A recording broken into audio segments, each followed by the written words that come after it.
नमस्ते। आज हामी एउटा यस्तो ठाउँको कुरा गर्दैछौँ जसको नामैले सबै कुरा भन्छ, स्वर्गद्वारी। प्युठान जिल्लामा रहेको यो ठाउँ साँच्ची नै स्वर्गको ढोका जस्तै लाग्छ। यहाँको प्राकृतिक सुन्दरता र आध्यात्मिक ऊर्जाको जुन गजबको तालमेल छ नि, त्यो विरलै देख्न पाइन्छ। नेपालबाट मात्र होइन, विशेष गरी भारतबाट पनि हरेक वर्ष हजारौं श्रद्धालुहरू यहाँ आउनुहुन्छ। आउनुहोस्, आजको यो प्रस्तुतिमा यसैको बारेमा गहिरेर बुझौँ। आजको चर्चामा हामी मुख्यतया चारवटा कुराहरू हेर्नेछौँ। पहिलो, यहाँको मनमोहक भूगोल। दोस्रो, यो नाम पछाडिका रोचक पौराणिक कथाहरू। तेस्रो, यहाँका मुख्य हस्ती बाल तपस्वी महाप्रभु। र अन्त्यमा कहिल्यै ननिभ्ने त्यो अखण्ड महायज्ञ। ल, सुरु गरौँ पहिलो खण्डबाट, भूगोल र प्राकृतिक सुन्दरता। आखिर यो ठाउँ कस्तो छ त? कल्पना गर्नुहोस् त, समुद्री सतहबाट 2121 मिटरको उचाइमा रहेको एउटा विशाल आश्रम। महाभारत पर्वत श्रृङ्खलामा रहेको यो ठाउँ करिब 2600 रोपनीमा फैलिएको छ। सुन्दै कत्रो विशाल लाग्छ होइन त? यही उचाइ र फराकिलो भूगोलले गर्दा नै यो पश्चिम नेपालकै एउटा उत्कृष्ट गन्तव्य बनेको छ।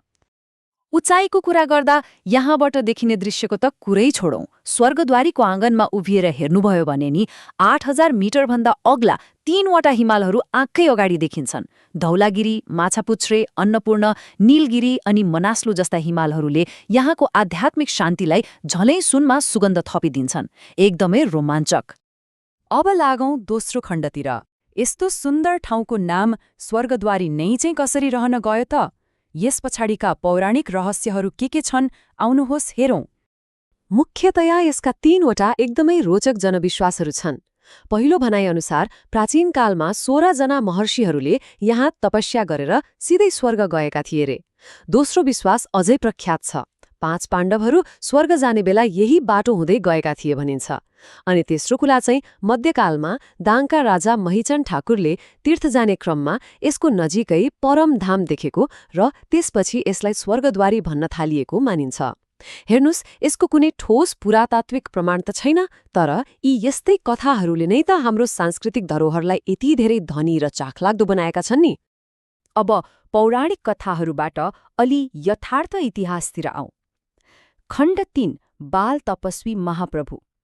स्वर्गद्वारीलाई आजको रूप दिने मुख्य श्रेय उहाँलाई नै जान्छ। उहाँको वास्तविक नाम श्री नारायण गौतम थियो। उहाँको जन्म विक्रम संवत 1916 सालमा रोल्पाको रुम्टी गाउँमा भएको थियो। बुवा अनिरुद्ध र आमा श्वेता कुमारी गौतमको सन्तानको रूपमा जन्मिनु भएका उहाँको जन्ममिति त इतिहासमा प्रष्टै छ। तर उहाँको बाल्यकालका कथाहरू सुन्नुभयो भने तपाईँ पक्कै अचम्म पर्नुहुनेछ। ती कुराहरू एकदमै रहस्यमय र अलौकिक छन्। सुन्दा पत्याउने गाह्रो पर्ने स्थानीय विश्वासहरू छन्। भनिन्छ जन्मिएको जम्मा 6औं दिनमा आमाले मासु खाएको थाहा पाएर उहाँले भोकै बस्ने जिद्दी गर्नुभएको थियो रे। सोची हेर्नुहोस् त। अनि 3 वर्षको कलिलै उमेरदेखि भगवान शिवको परम भक्त। अझै रोचक कुरा त के भने 6 वर्षको हुँदा गाउँमाथिको एउटा ओडारमा उहाँ एक्कासी हराउनुभयो र ठ्याक्कै 3 वर्षपछि ज्ञान प्राप्त गरेर एक पूर्ण विद्वानको रूपमा फर्किनुभयो। यी कथाहरूले उहाँको जीवनको असाधारण यात्रालाई सङ्केत गर्छन्। उहाँको जीवनका मुख्य मोडहरू हेर्ने हो भने नि विक्रम सम्वत 1929 मा 13 वर्षको उमेरमै विवाहको कुरा चल्दा उहाँले ठाडै अस्वीकार गर्नुभयो। आफ्नो कुटीमै आगो लगाएर 12 वर्ष लामो कठोर तपस्यामा बस्नुभयो। अनि 26 वर्षको उमेरमा विक्रम सम्वत 1942 मा सन्यास लिनुभयो। हिमाल र पहाडहरूमा निरन्तर साधना गर्दै अन्ततः विक्रम सम्वत 1951 मा उहाँ स्वर्गद्वारी आइपुग्नुभयो। यहाँ आएको अर्को वर्ष नै उहाँले आफ्नो जीवनकै सबैभन्दा ठूलो काम सुरु गर्नुभयो र विक्रम सम्वत 1997 मा उहाँको निधन भयो। उहाँको त दशकौं लामो तपस्याले नै उहाँलाई यो पावन भूमिमा डोर्याएको थियो। अब हामी अन्तिम खण्डमा आइपुगेका छौं। खण्ड 4, अखण्ड महायज्ञ। महाप्रभुले बसालेको त्यो आध्यात्मिक ऊर्जाको जग आज पनि कसरी निरन्तर छ त? आउनुहोस् बुझौं। अखण्ड महायज्ञ भनेको एउटा यस्तो वैदिक अग्नि अनुष्ठान हो जुन बीएस सम्वत 1952 सालको वैशाख पूर्णिमादेखि आजसम्म निरन्तर जलिरहेकै छ। पण्डित टीकाराम गौतमको सहयोगमा बालिएको यो पवित्र आगो 1 शताब्दीभन्दा बढी समयदेखि 1 सेकेन्डका लागि पनि निभ्न दिइएको छैन। यो साँच्चै नै एउटा अद्भुत कुरा होइन र? मानिसको औसत आयुभन्दा पनि लामो समयदेखि यो अग्नि बिना कुनै रोकटोक निरन्तर बलिरहेको छ। तर तपाईँको मनमा प्रश्न उठ्न सक्छ, यति लामो समयसम्म यो सबै कसरी सम्भव भयो त?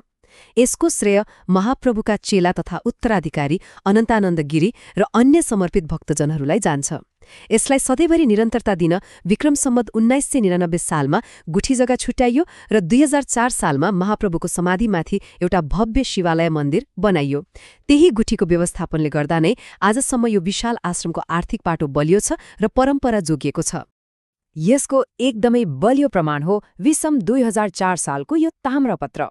यसमा प्रष्टै लेखिएको छ कि हरेक दिनको पूजा, रुद्रपाठ, अखण्ड यज्ञका सामग्रीहरू, ब्राह्मणहरूको तलब र गाई हेर्ने ग्वालाहरूको खर्च पहाड र दाङ देउखुरीको बिर्ता गुठीबाट बेहोर्नुपर्छ। यसले के देखाउँछ भने उहाँहरूले त्यतिबेलै कति उत्कृष्ट प्रशासनिक र आर्थिक नियम बनाएर यी पवित्र कार्यहरूको भविष्य सुरक्षित गर्नुभएको थियो। एकदमै दूरदर्शी सोच। आजको समयमा स्वर्गद्वारीमा आउने धार्मिक पर्यटकहरूको भीड दिन प्रतिदिन बढ्दैछ। अब सोच्नुपर्ने कुरा के छ भने विकास र विस्तार हुँदै गर्दा हाम्रा यी प्राचीन आध्यात्मिक परम्पराहरू र आधुनिक सम्पदा व्यवस्थापन बीचको सन्तुलन कसरी मिलाउने? स्वर्गद्वारी जस्ता हाम्रा अमूल्य ऐतिहासिक धरोहरहरूलाई आउने पुस्तासम्म जस्ताको तस्तै जोगाउन यो सन्तुलन मिलाउनु एकदमै जरुरी छ। यही एउटा गम्भीर तर महत्त्वपूर्ण प्रश्न छोड्दै आजको यो प्रस्तुतिलाई हामी यही बिट मार्छौं। आशा छ यो जानकारीले यहाँहरूलाई यस महान तीर्थस्थललाई अझै नजिकबाट बुझ्न मद्दत गर्यो।